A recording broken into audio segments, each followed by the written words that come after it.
I would just like to say that I am terrified that even you, someone who's obviously educated, has given up hope completely. Like when you call upon us, you say white folk, you say black people, Jewish people. Why can't we come together? We obviously can come together. We just have to find a way to do it.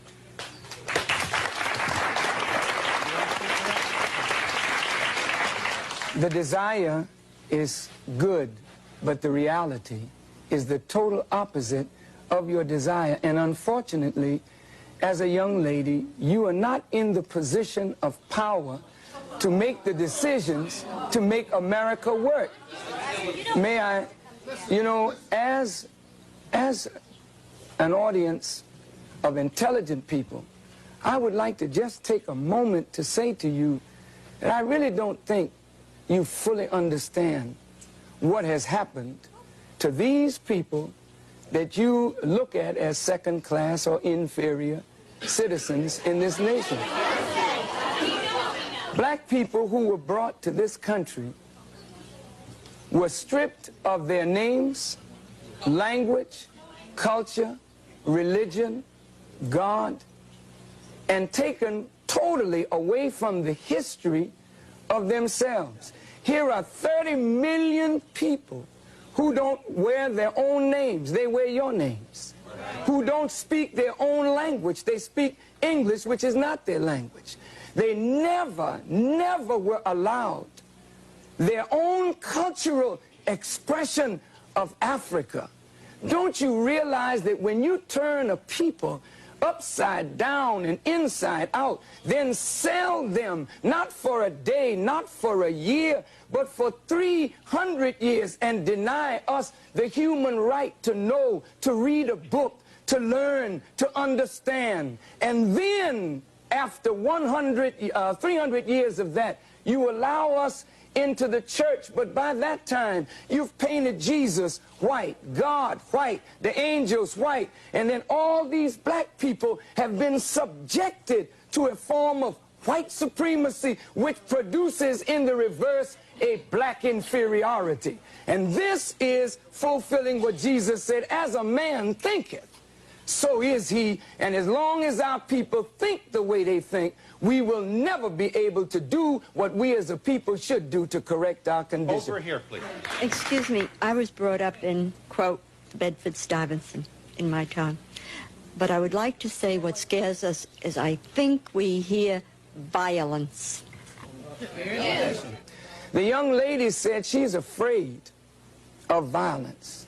And isn't it sad that we who have been the victims of so much violence, now whites fear violence from us? We do not have a history of killing white people. White people have a history of killing us. See? And what you fear, may I say this, sir? What you fear, and it's a deep guilt thing, that white folks suffer. You are afraid that if we ever come to power, we will do to you and your fathers what you and your people have done to us. And I think you are judging us by the state of your own mind, and that is not necessarily the mind of black people. Okay, I've been listening in this corner right here, and I've heard a whole lot of negative things from the white people here. When you were trying to explain yourself, the white people don't want to hear you explain yourself. They drown you out. They start already trying to drown you out and talk over you. There's a certain amount of white arrogance here, and they don't want to listen to what black people are saying. They don't understand because they don't want to understand. I've heard a woman here say, go back to Africa. Somebody said, we have a black holiday. What does that mean? So what? What does that mean? He did not say that. He said, if we have a choice, what some of us can go and some of us can stay. Remember, but there's no understanding in here. People are just trying to talk. To those arrogant persons, you know, when you tell us go back, please remember where you came from.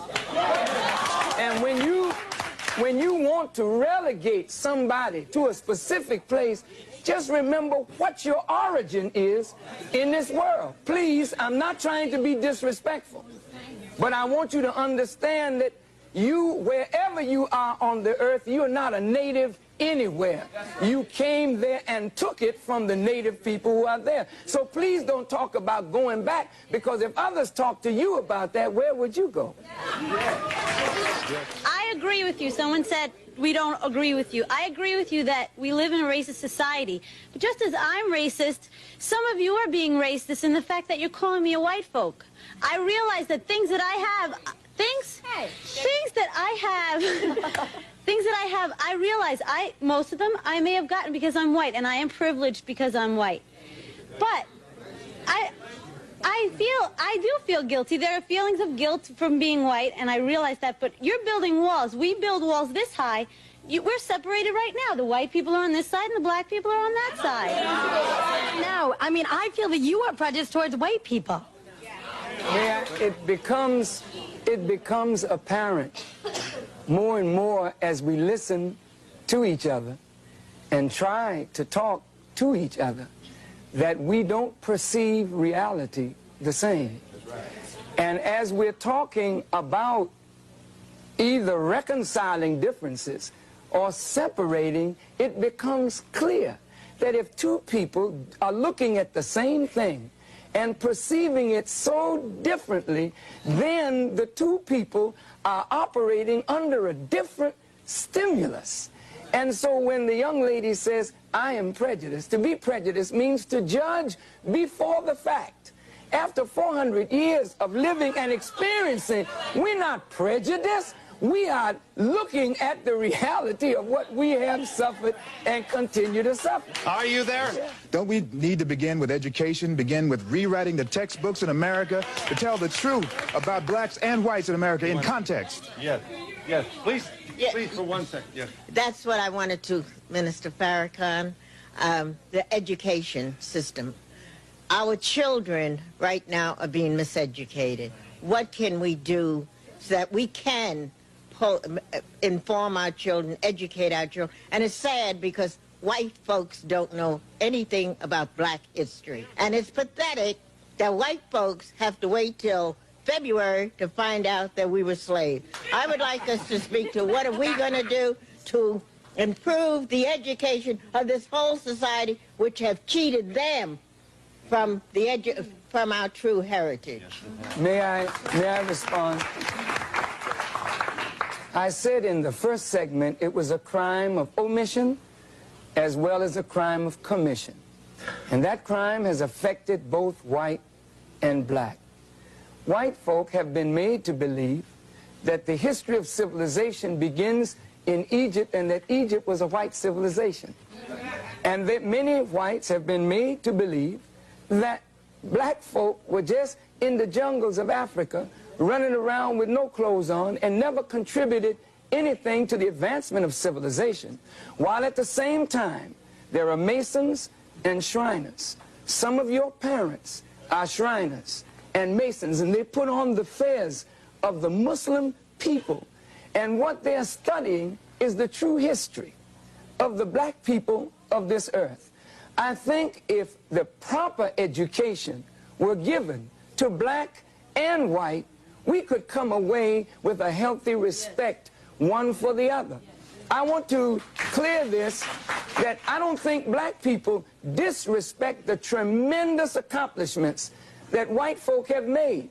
But if white folk do not know what black people have contributed to the advancement of civilization, it leads to a disrespect of a whole segment of the population. And this is why today I will say that black children, as much as we need education, we don't want to go to these schools because the food that we are being fed is not proper. But any one of us can go into the schools where there's no discipline, where there's madness in the corridors, and we can speak to our youth and get their attention in a matter of moments, because we are teaching them that which their souls yearn for, that is a proper knowledge of self. And if they won't give it to us, we have the responsibility to give it to ourselves.